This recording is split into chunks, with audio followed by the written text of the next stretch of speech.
Madam, my first query or my first ask from you would be artificial intelligence is often described as a digital revolution.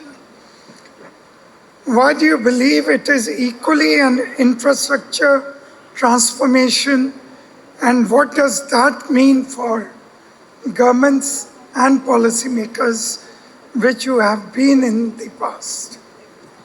For a long time, AI was a technology discussion.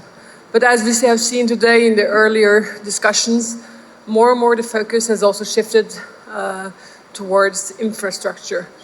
The AI depends on energy, reliable energy. It depends on the digital infrastructure as well, but also on the electricity grid, on research and talent, and more the focus has shifted towards the infrastructure, and then I believe that also the discussion should move forward in that direction. We have discussed the importance of energy and water. If you see the role of government, therefore, is to secure or invest in education, in talent, in infrastructure, and in research. And the debate should then be more what this means when we plan our future economy. Now, looking at Norway and Europe more broadly, what lessons would you say are most relevant for countries like India or other South global countries who are now heavily investing in the AI infrastructure today? Yeah, I don't think India or countries in this region should copy Norway or Europe. I think every country has its own strengths, resources, and political context. But I think some principles are transferable. The first thing is long-term thinking.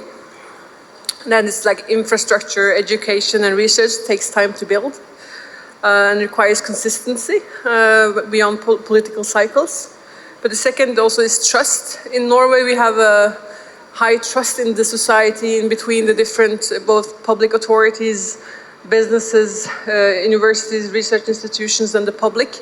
This high trust allows us to share knowledge, to make it predictable, also for investments. And this collaboration overall, it reduces uncertainty, which is very important for planning ahead. I think the third is then cooperation. Many of the Norway's strongest industrial environments were not built by a company or a ministry, but by collaboration between many. And so this is why I think the public-private partnerships is also very important.